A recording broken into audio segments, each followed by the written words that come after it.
So, hi everyone, thank you for joining. We're gonna give a few more minutes for others to join in, and then we will begin. See a lot of people joining in. Hello, Anton, Daniel, Dror Herkovitz, Engin. Our dear friend Engin is here from Pulumi.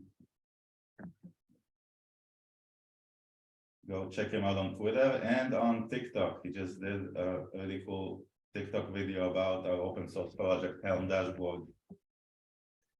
Oh, Let's cool. see who else is here. Eyal Goldenberg, Adir, Hakim, Gleb, Geraldo, Icho, Stein. Is this your relative, Nir? We have another Stein in the house. Oh, really? I don't see. No, it's not relative. I see also another Nir Ben Atar. Oh, we know that guy. Shing Liu, Rodrigo, Sagar, Suresh, Vadim, Walter. So many people. We have, I don't think we've ever had that many people joining in live. Sophia, welcome. Sid, Serge.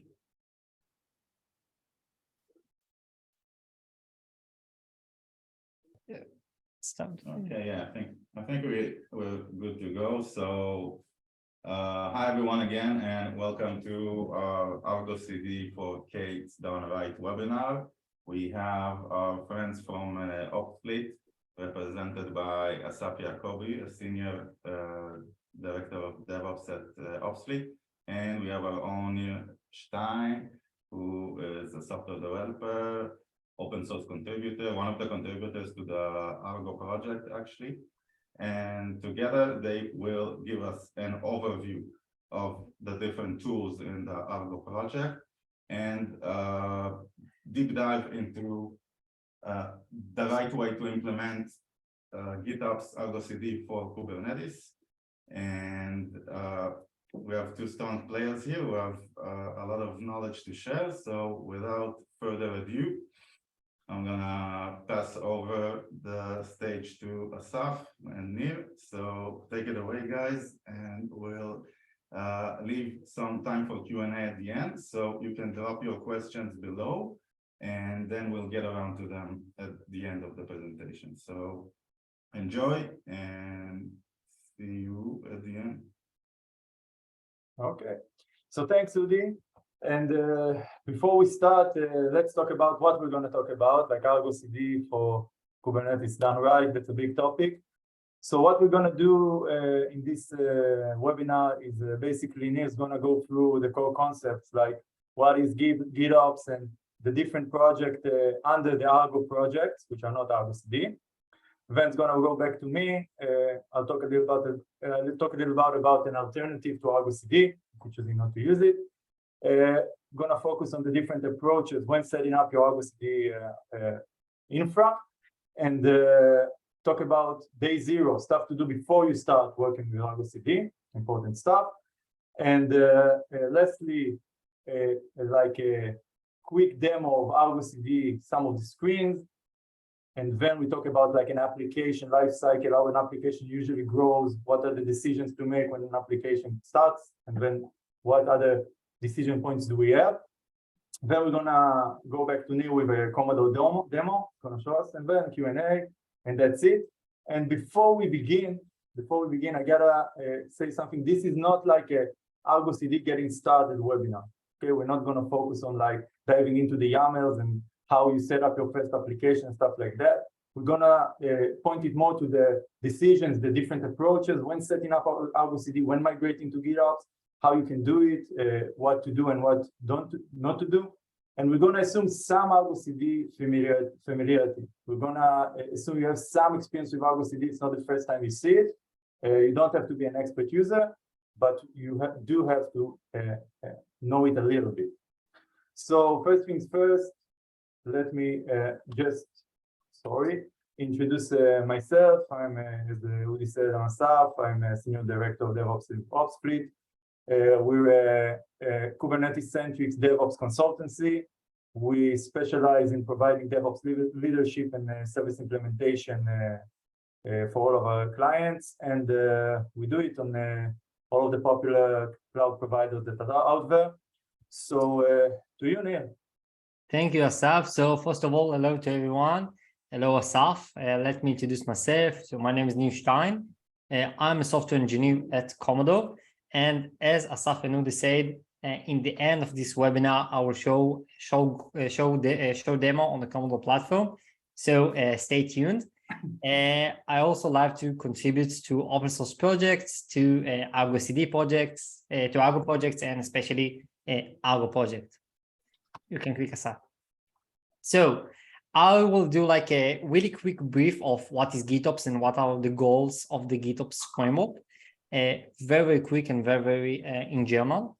So the goal of GitOps framework is to take one source of truth, the Git repositories that like represent the desired state. And nowadays, like Git not only represent application code, it also represent infrastructure, configuration, application configuration, and etc.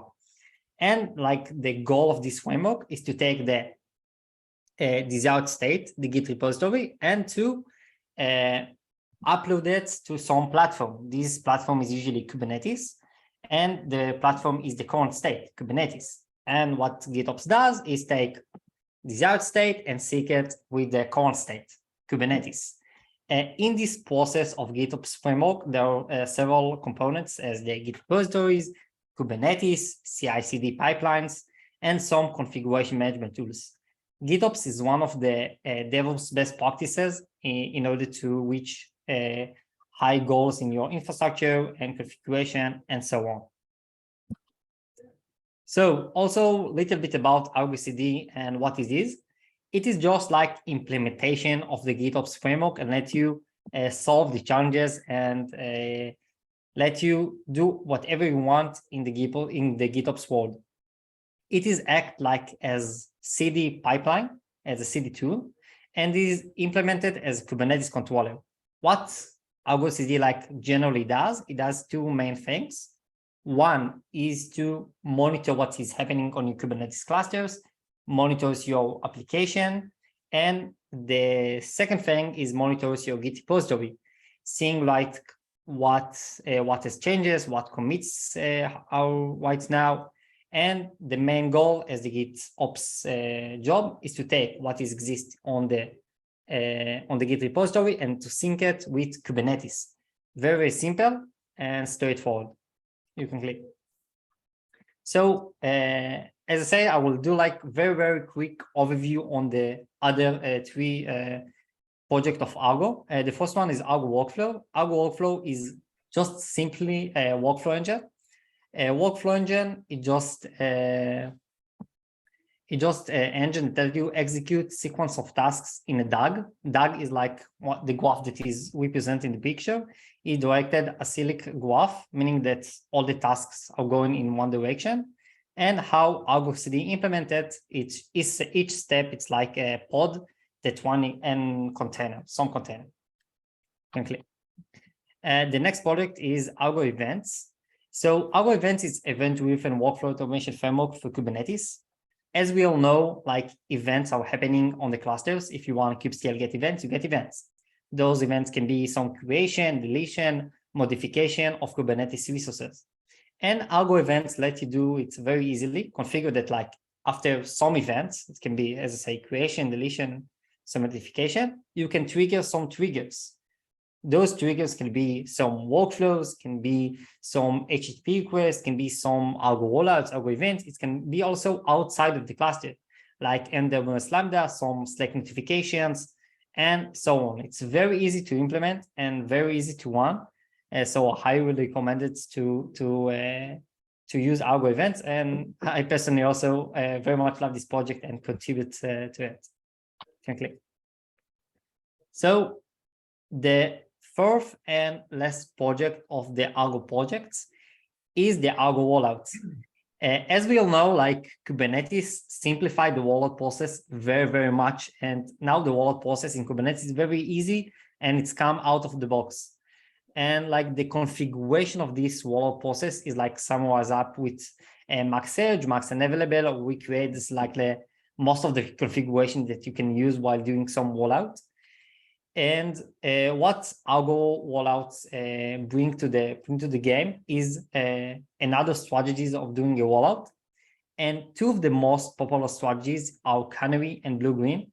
Canary is basically when you have like, you take some part of the ports and put it like in another state that you have A and B, and like half of the network go to A and the other half go to B or another division. And blue-green is also a very famous strategy of rollout when you have two duplication of the same system. One is blue, one is green, and then you can choose to transfer the network between blue or to green very easily. So when you want to do rollback or rollout, it's very easily. And also it's very easy to implement Argo rollout and to use it. It just implement as a CRD in Kubernetes, and this is it. So without further ado, let me pass the mic to my friend Asaf. Thanks, Nir, that was good.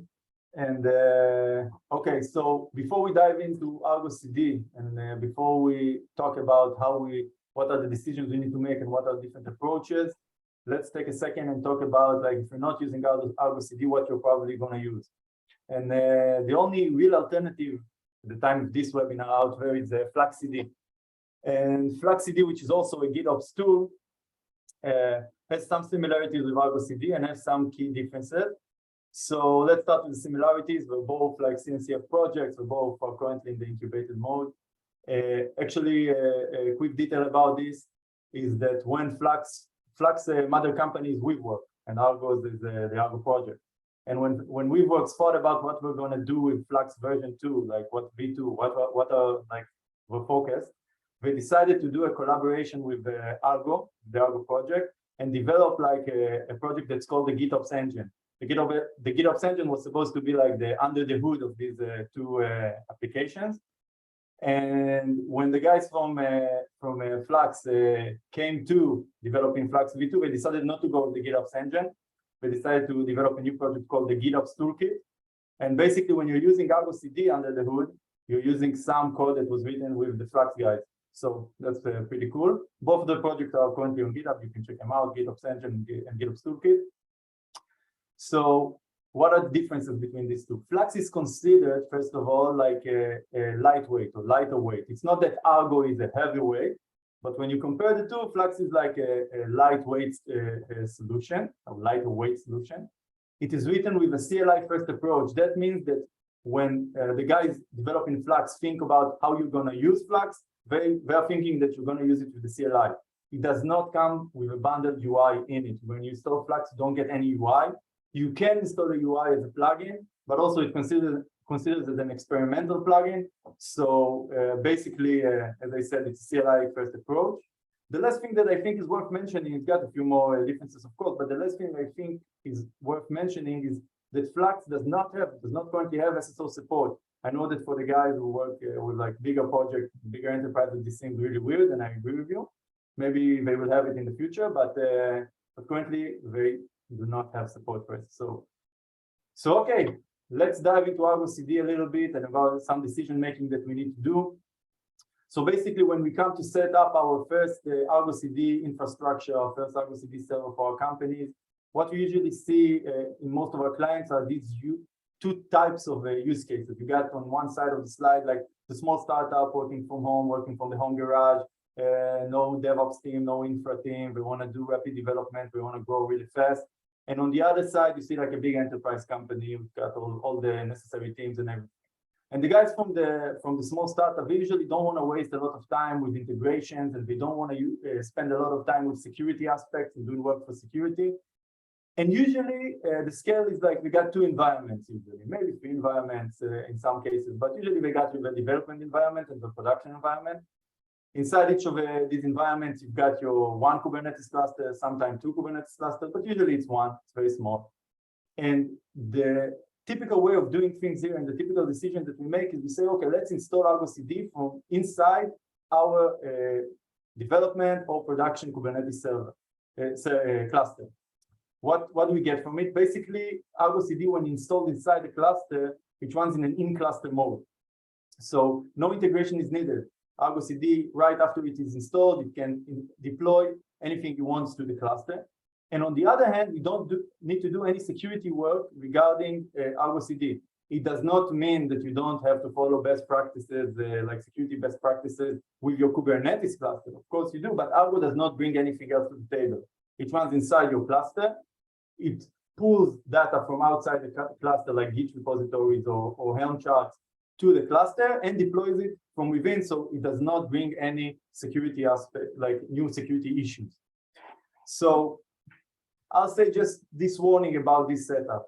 This setup does not scale well. So if you look at like a big company, like an enterprise level company, they usually have a lot of environments like development and staging production, and maybe a QA environment and a DR environment and some on-demand environments.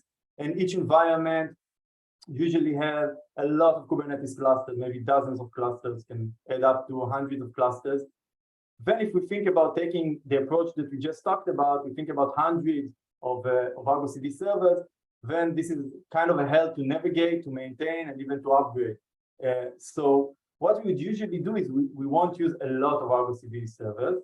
We don't use one. Why we don't use one? We don't just set up one Argo CD and just integrate it with everything. We don't do it because we don't want a single point of failure for GitOps operations. And also, when we come to upgrading or doing some configuration on these servers, then we would probably want the separation to do it first on the development server and then on the staging and then on the production. So what we would usually do is we would bundle together, or maybe if we don't have to because we've got only development, staging, and production, we would all make it an Argo CD server per environment, or we would bundle together a few environments that are logical to bundle together. Okay, this is per use case. And this is usually the setup that we'll do in this case. I gotta say that if you can afford to go directly to this setup, and even though you're small, know that you're gonna grow and you're gonna grow fast, then take your time and do it, because migrations are usually painful. Okay, you start and you don't have time to put in, to change it, to do the migration when you're growing, and then when you're big, it just becomes hell and you do the migration because you're forced. So that's it. So once you install and you got it up and running, usually the instinct, and usually for like the guys that want to move fast, their instinct is, okay, let's go and start deploying stuff and let's create applications and let's do it. And I say, no, just stop at day zero. You got your application, you got your servers up and running, you got your infra up and running. And I'm gonna mention here a few things that I think that you should do before you just dive into Argo and start working. First thing is set up SSO. I know that for the guys who are working with enterprise level companies and have some SOC 2 requirements and something, this comes naturally to you. But for the guys working for the smaller companies, for the startup companies, okay, this is not something that is like really obvious. And I gotta say, don't use the admin user, don't use it, don't pass it around. Usually when stuff breaks, it's because someone has privileges that they were not supposed to have, and they did something that they didn't know is gonna break the production. So don't use the admin user, integrate with your identity provider. And luckily for you, Argo CD can integrate easily with all of the identity provider or all the popular identity provider out there.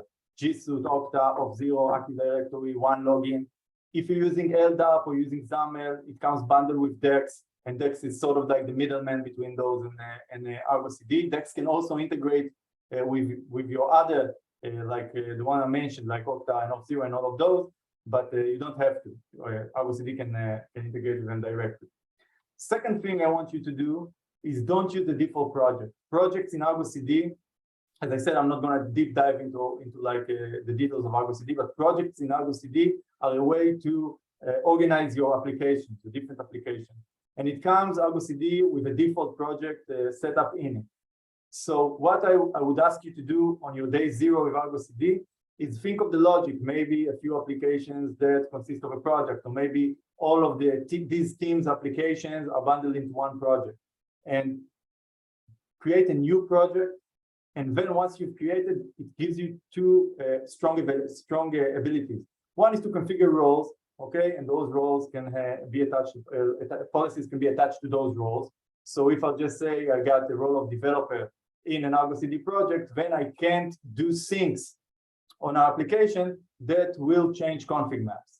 And the other strong feature is sync windows. Sync windows basically gives us the ability to create a time frame that you can do or you cannot do things. And basically, I'll give you the most common example. Let's not do any changes on the weekend. And I can define that from, I don't know, Friday to Sunday, we cannot sync applications on this project. It's a really cool feature and strong feature. The last thing and what I'm going to focus on, I think, in the next 10 minutes of this webinar is the application itself and think scale and complexity. And I don't mean by that make it big and make it complex. That's not what I mean. I mean think about what you currently have in your hand. Like if you're migrating from an existing application to GitOps, then think about what you have and what's the best way to implement what you have with like Argo CD. And don't go for the quick wins. Don't go for the quick wins. Think where you're going. Think what's the best solution for you. And I'm going to stop the presentation for a second.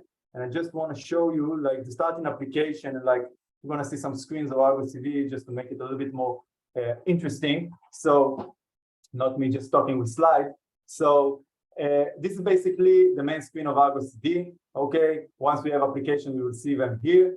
And then if we go here to settings, we can see our configured repositories. We can see our clusters, like the destinations that this Argo server can deploy to. And we can see the projects that I just talked about. And if I want, I can create a new project with a UI and call it, I don't know, maybe example 2, whatever I want. Just keep it lowercase. Got a lot of different configurations that I can do here. But to define a new role that I just talked about, you just click on the left side, on the upper left side, and create a role, I don't know, developer. And then I can start attaching policies, whatever I want. This developer can update what application, every application on this project, and is allowed to do update. Pretty simple. I'm not going to do it now. Pretty simple. And sync windows. Okay, we just talked about it. Allow or deny. Am I allowing or denying to do things? And then basically you got a nice UI for your cron, like a cron jobs. Like on each minute of each hour, on what day of what month, you can also define a time zone. You can also associate with an application or a namespace. So that's a pretty cool and easy thing to do. Just to show you that the stuff that I talked about, it's supposed to take days. It's supposed to take you, I don't know, half a day to figure it out and go. And then just for a quick demo, I'm here with this repo, this Git repo here, a public Git repo from GitHub. I've got my Nginx deployment YAML here for Kubernetes. Just connected Argo CD to it, no problem doing it. And then what I can do, I can click here and create an application, just give it a name, I don't know, let's call it demo. Project name, I am going to use the default project, that's because it's the easiest right now. I got to give it a path, let's say Nginx, that's the path we're going to use. Cluster, like I said, we're inside the cluster. So if I'm not going to use the URL, I'm going to tell him, give me a name. Then you would see it's in cluster. That means you don't have to set up anything. It's from within the cluster. Let's give it a namespace. Let's call it, I don't know, Nginx. I did some tests, so I don't want to destroy nothing. Nginx 3. And if I click here on create and everything works good, then we will see a new application is created. And if I go inside that application, you can see the nice Argo CD diagrams. This is what is so tempting and doing, like jumping into it. You just want to see it work. And if I press on sync, then we will, again, I'm not going to dive into all the different options. We'll see it deploying on my local Kubernetes cluster. We can see here the pod. And if I press on the pod, you can see the logs and all is nice, like all the recent logs, just because I know what needs up to next. And let's get back to the presentation. So let's just say, like I said, that we have our application and we're on day 0, like you just saw. We have a GitHub repository, it's connected to our application, we're working, everything's good. It won't take a lot of time before someone comes and say, okay, I want to install a message broker. I want to bring another source from somewhere. And what is usually happening right now in this use case, like a small application starting in a GitHub repository, and someone brings help, usually we need to make a decision. Okay, are we going to split our application to 2 applications, one for each source, or are we going to merge these 2 sources and create one? And what is the most common decision that we see with our clients in this use case is we merge it all into one Git repo. One Git repo, they download the Helm chart, we put it in the Git repo. If they need to update it, they just bring it and create a branch, and then make merges. And it works really good. If your application is at that scale and this is where you stop, then that might be a good solution. But in most cases, what happens is stuff starts to scale and starts to grow. And then we say, okay, we got a message broker, but now we need a DB, or we need a second DB, or a memory DB. And we've got another teams working on another repo. And we've got like some guys for another company or from abroad, and they got a repo on GitLab. And if you think about merging all of those sources into one Git repo and bringing updates and maintaining it, it becomes hell. So this is usually where the decision is made to split everything up into separate applications. So we solve the sources part. Everyone can work in their own Git repos, and we bring everything from the Helm registry and no problem. But we've created a new layer of Argo applications that now we need to maintain. Maybe some common values, maybe maybe a specific order in which you want to sync them. First of all, you deploy like the database, and then you want to deploy the message broker, and then I want you to deploy some of the stuff that we did on our Git repo. And then usually what we see like a new thing comes up, like an Argo app of apps. It's basically an Argo application that instead of deploying your Kubernetes objects that you use to, like your Helm files or whatever YAML files you have, it deploys application. And it's got a strong feature here, which is called SyncWave. SyncWave is like a way for us to tell Argo what application or what object do we want to sync by what order, like SyncWave 1, SyncWave 2, it's got its own hooks, like when to do stuff. And I gotta tell you, I gotta be honest, this is usually where most products stop. It's like this setup is okay for most of the products, and it's kind of scalable and it works and it's maintainable. But sometimes things scale and they scale big. So if we talked about like having a lot of sources, then we get a lot of sources. And I mean, like new application needs to be created on daily basis, stuff change. And on the other hand, we've got lots of destinations. We've got a lot of clusters, a lot of Kubernetes clusters going up, going down, and hundreds at a time. And then our app of apps does not solve any problem, because we have to create new apps every day and associate them with the app of apps, and we've got to change stuff a lot.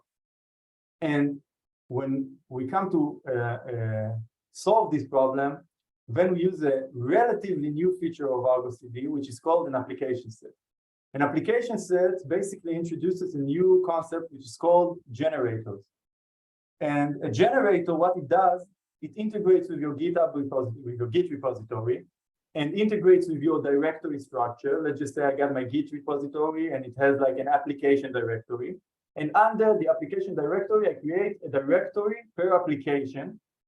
Then Argo would iterate over that directory and generate an application from each of its subdirectories.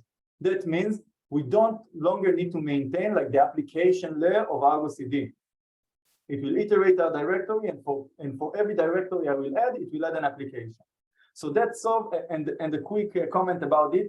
I talked about SyncWave when we talked about app of apps. This is currently, since it's a new feature, it does not support SyncWave. You have no way of ordering stuff. It's just kind of a flat creation of application, which will all sync at the same time. And that's solved like the sources side. But on the cluster side, basically, we have the same solution. We can define a generator which iterates a list of servers that we have to maintain. We have no other alternative here. But it does so for each application. So basically, in what we see now, if I have 100 directories that are applications and I have 100 Kubernetes clusters, then I would get 100 application, and each application would have 100 destinations. So I gotta scale. I gotta say, and I gotta be honest. This solution is not like for every. It's not something to aspire to. It's not something that you say, okay, I gotta have this feature because this is the best one. No. Most cases, you stop with app of apps. But in some cases, when you have to scale, this comes in really, really handy. So this is the time I'm going to pass the mic back to my friend here for a Commodore demo. So thank you very much, Asaf. This was great insights on Argo. Let me share my screen and show you the Commodore platform. So this is like the Commodore platform. As you can see, those are like all the services across all over my clusters. In each one of my clusters, I have a Commodore agent that installed using Helm or Customize. the Helm agent the Commodore agent, sorry, just reports what is happening inside the cluster to the Commodore platform. In here, I can see like all the workloads, meaning deployments, daemon sets, stateful sets, and also Argo rollouts. Apropos, we're talking about the Argo projects. So let's deep dive into some specific service and look about the insights of this service. So first of all, we can see like some information about the service, some metadata. We can also see like in the main view, some timeline of this service. We need to remember that Kubernetes and also Argo CD are stateless. They like doesn't remember what happened in the past, and Commodore does. Commodore is stateful. It does remember what happened in the last day, in the last 2 days, in the last week. And by like knowing what has happened in the last week, I can draw some timeline of the history and the lifetime of some service when it were rolled out. As you can see here, when it was some availability issue, when some of the ports of this service weren't available or have some problem, I can do everything within Commodore. Argo CD and also Commodore like really complement and complete each other because, as I say, Argo CD is stateless. It's only know what is the current state. It can tell you I'm out of sync or my services are unhealthy, but this is not enough. I asking myself why my service is unhealthy. And in that point, I just jump into Commodore platform, and now I can investigate and try to seek for the problem. And within Commodore, I have all the tools and all the clicks how to control and how to see what is the problem. Another great component of Commodore is the comparison view. As I've said, one of the methodologies how to deploy Argo is like having single Argo instance of each one of your clusters. But let's say one of your Argo instances doesn't work. I think this can happen to everyone. And what the first thing you do, you literally compare something that doesn't work to something that works.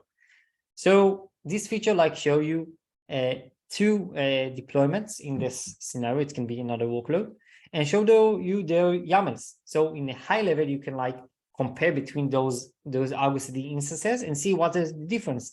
Maybe the problem is hidden over here. Maybe it's the image, maybe some configuration of the YAML. I don't know. Another thing that I want to show you on the Commodore platform are the inspection view. As you want some kubectl get ports, some kubectl get nodes, whatever that you want. You can see like all the nodes that currently exist on your cluster, but with a nice UI, with doing all the actions from here and don't want another kubectl commands. All the metrics are correlated with these nodes. You can also filter and do some very basic actions. Another like main capability of Commodore, as I say, it's the statefulness of Commodore. It can show you not only what are the current status of some ports, it can also show you like the history, what happened in the last 48 hours, what are the deleted ports. I can say like many of our customers that use Argo workflow, and one of their like very pinpoint problems is that they have a problem to investigate some deleted ports, because after the port get deleted, Kubernetes doesn't remember what happened to this port. He never exists for Kubernetes, but Commodore does know about this port and does know to say what are the events that happened to this port, like unhealthy, some back off, and then the port was terminated. So the last capability that I want to show you on the Commodore platform are the monitors. They are like little bit similar to Argo events. As I say, when you have some events in the cluster, you configure an Argo event that some action, some trigger will be triggered. And in Commodore, it's totally different. We see that some event happen on the cluster. It can be some PVC that is broken, some modification of some deployments, can be in this scenario, some event that happened to some node. And after some event happened to some node, we want several of checks to this node to try to see what is the problem, because like we define ourselves like the experts of Kubernetes, and we know what can be the possible causes to a node issue. So by running those checks, when the event is happening, you can investigate and see what is the real problem, what is the root cause of this node issue. I think like in this scenario, this was some node pressure on the node, but it could be another problems on the node, and you can just investigate and see it. We have a lot of other monitors that you configure and define the threshold, and then just send them to Slack or OpsGenie or PagerDuty, whatever you want. And I think this is it right now. Of course, you're welcome to try Commodore. We have 14 free trial days. So this is it. Let me stop sharing my screen. Asaf, can you share your screen? Thank you. So Udi. Looks very good. The Commodore screens. Thank you. Every time I look at it. So we have a few questions from the audience, and I'll go over them quickly, and whoever is more keen. I think the first one is really appropriate for a start.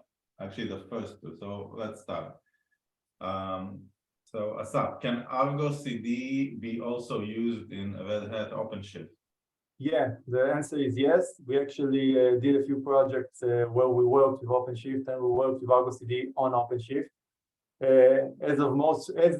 Like most things, OpenShift brings some I won't say difficulties, some security constraints that you need to approach, but basically, yes, you can install Argo CD on OpenShift and work with it and you've got no problem. It's usually very easy. Cool. We have another question from Jeff. What happened to the Argo CD Flux integration? They seem to be going in different directions. So as I said, like on that topic, basically they worked together and they had like a collaboration to develop together a project which is called the GitOps engine. And the GitOps engine is currently a part of Argo CD. It's under the hood Argo CD. For some reason, I don't know why. We usually don't know why. The Flux guys decided not to use it. They moved to like the GitOps toolkit.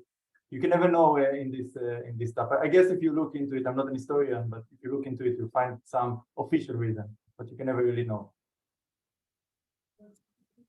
Cool. Next one is Stephen Bayer. He has two questions. So that's very efficient, squeezing in both of them together. Can I deploy Argo CD on Kubernetes? Yeah, I think that's definitely yes. All the Argo projects are natively for Kubernetes. So yeah, I am giving you like a challenge to deploy Argo CD not on Kubernetes. Yeah, exactly. Exactly. And the second part of the question, or rather the second question is, can I connect it to Keycloak? As I know you can. As I know you can. It's can. one of the supported vendors. Yeah, I think Keycloak has been bought or taken under Red Hat, if I'm not mistaken. Yeah, but anyway, for the question specifically, you can integrate it with Keycloak. It does the trick. Mm-hmm. Okay, next question. I think it's for the Commodore platform. I think. Sounds like it's talking about Commodore. It's from Marcos Porto. Is it possible to look at events from different resources at the same time? Yeah, so definitely yes. I didn't show it, but you have like an event screen that show you like all the events. It can be any resource on the same screen. I think I can like, yeah, never mind. Yeah, never mind. Let's go continue. So the answer is yes. Another question from Jeff. Actually, I don't know if it's a question or a statement, but Jeff is saying best practices documentation for blue-green with Argo CD. Yeah, I'm gonna I'm gonna take this as not as a question, like a declaration. But I don't know. I don't understand like that question. It's there are best practices and there is a documentation for working with blue-green environments with Argo CD. I don't know if it's a specific question, then it needs to be a little bit clarified. Okay, next up is Lee Chechik. What is the recommended way for having the application files inside the source code repo or in an infra Git repo?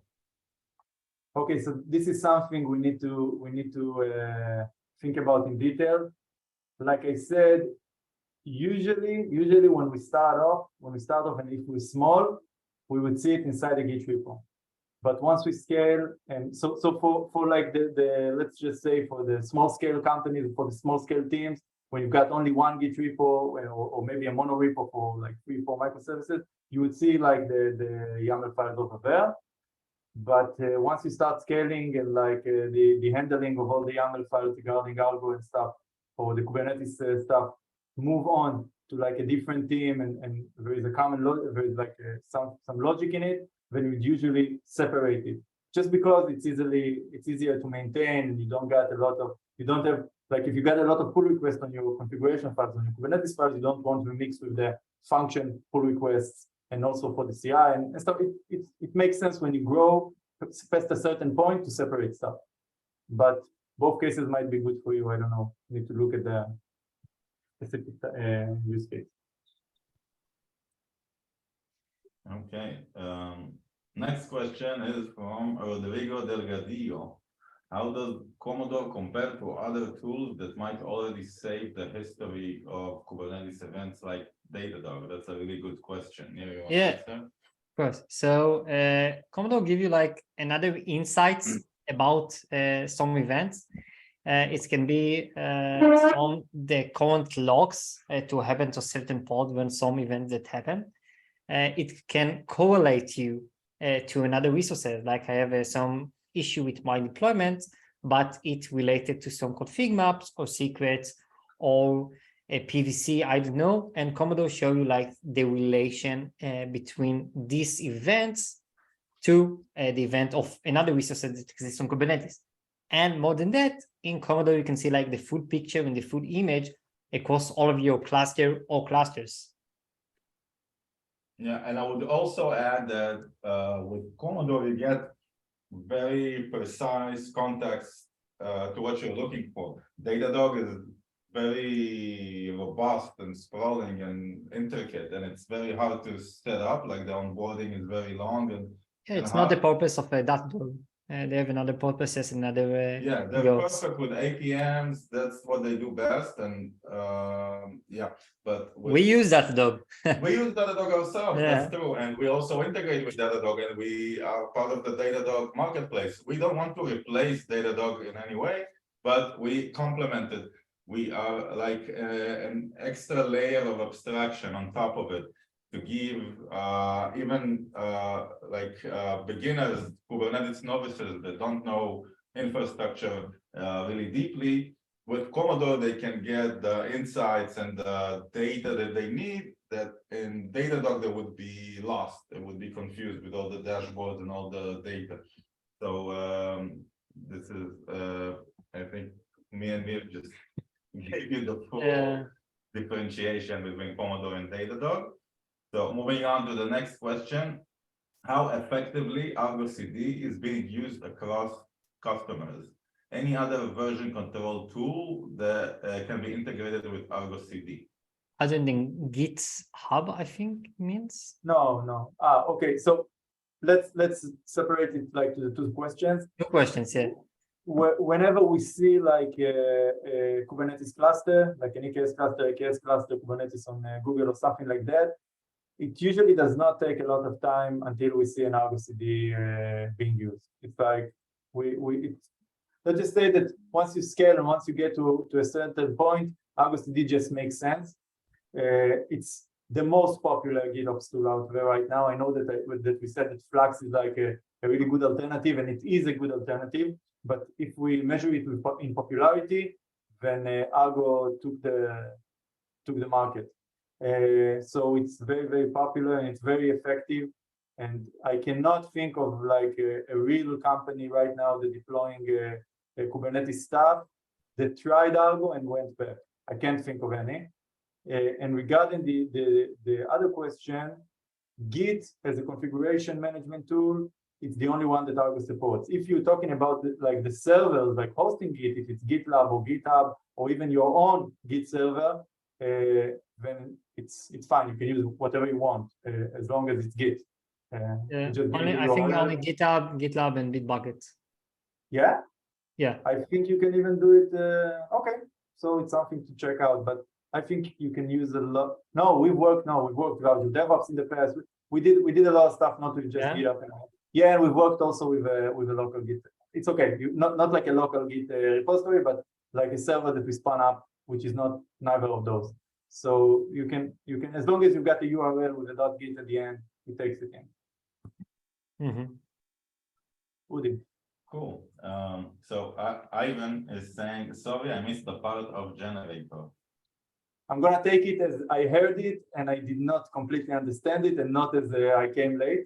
And what I would say about that is that application sets, which was the feature that we explained generators inside, is kind of how can I say, it's like heavy lifting. It's like a feature that is not commonly used. It's supposed to solve a specific problem, which is scaling, like a lot of sources and a lot of destinations. A generator, basically, it's a for loop or for each loop that you put inside your YAML file, and then you give it an array of values. Never mind that in the example, like a directory structure, it gets it like the values from the directory structure. It just goes one by one, and for each one of those, it generates an Argo application. Also the same for the servers. I hope it's understood. But if you don't fully get it, it's okay. The chances are you won't get around to using it if you don't get it right now. All right. Next question also comes with a side story. Yeah. The question is, what is your favorite method of bootstrapping a Kubernetes cluster with Argo CD? I'll skip the. Yeah, I'll take the small story and just summarize it. That afterwards, I understand something that is talking about like he's bootstrapping a Kubernetes cluster, and then he takes care of the ingress and he takes care of a lot of like infra-related stuff, and then installs Argo CD, and then for some reason he wants Argo CD to manage those components that he just configured, and I can get it. Sometimes we don't know exactly where the line goes, like where the border is between stuff that are infra and stuff that are application. What we usually follow, and usually I gotta emphasize this.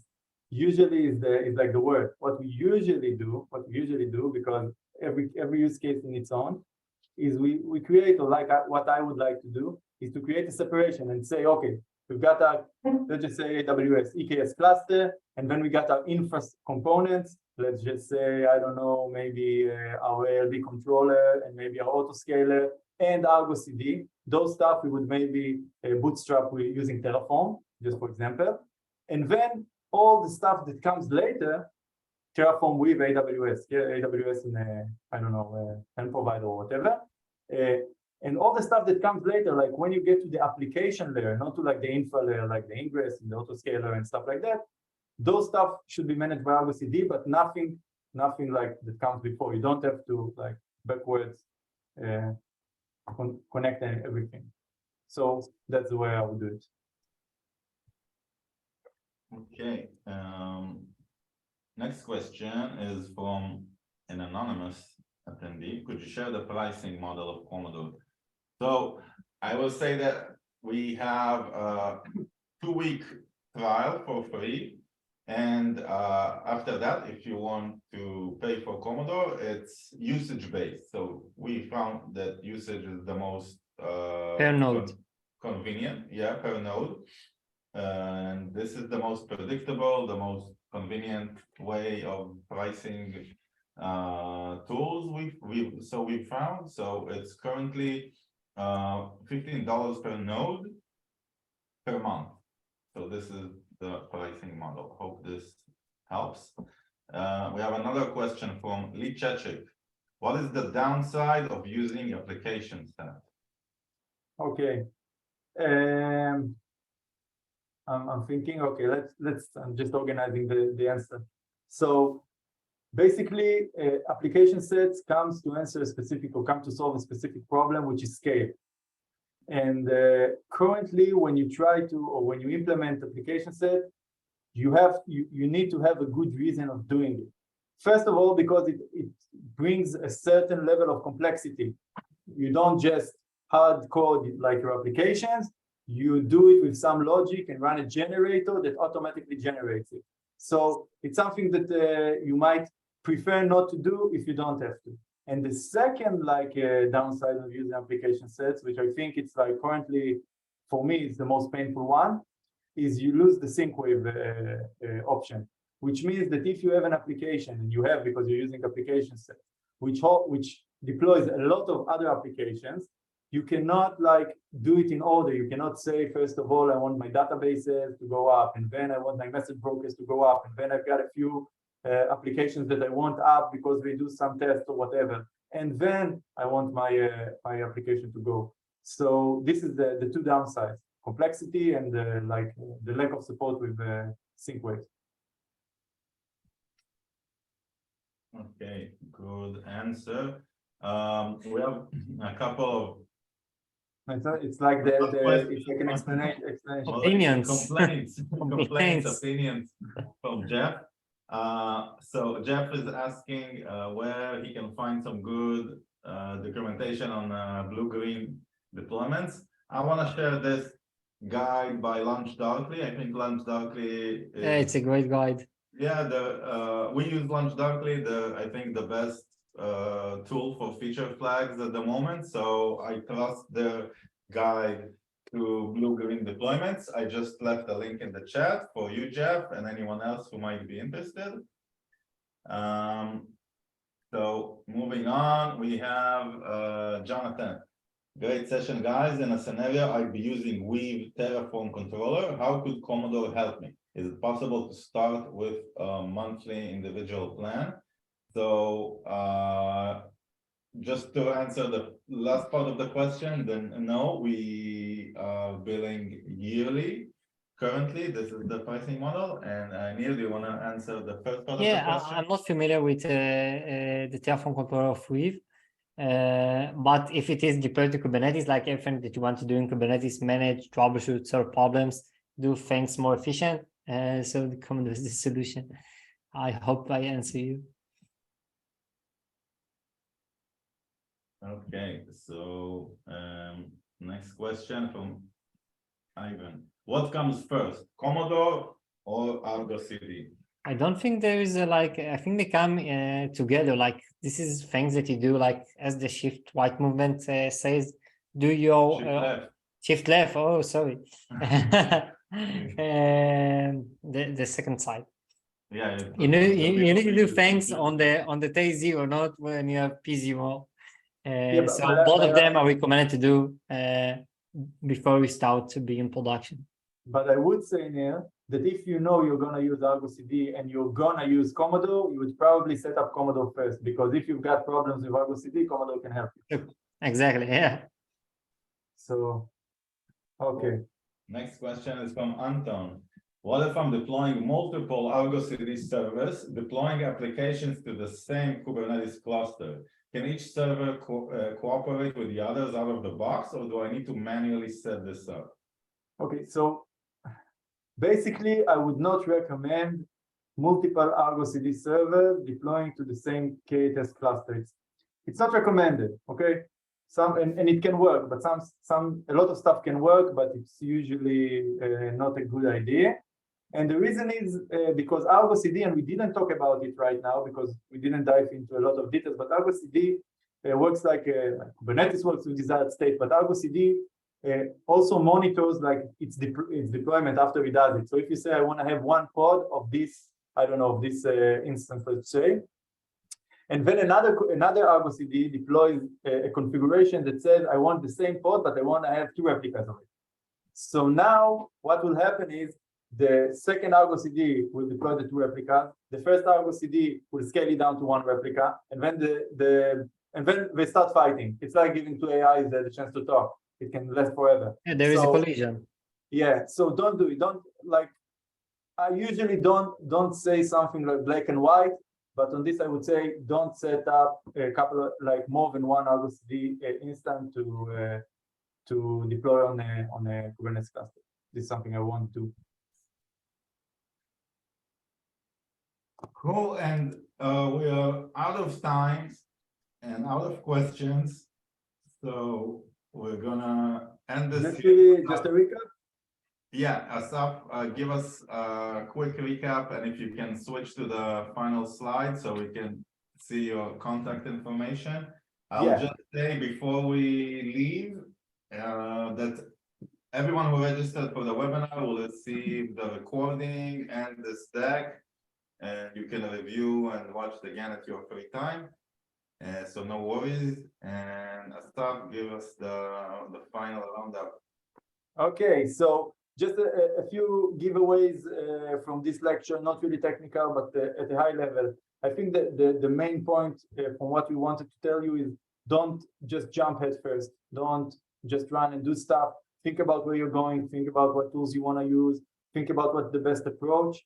And don't think about where you're at right now. Think where you're gonna be when you do these solutions. Think what is like the end point of where you're aiming. You don't have to like aim at 20 years from now. Half a year from now, a year from now is enough, and that's it. So, and if you've got any questions that we didn't get around didn't get a chance to answer, you didn't get a chance to ask, feel free to reach us, both Nir and I. We're on LinkedIn, and that's it. Had a lot of fun, guys. Thank you. Yeah, thank you, everyone.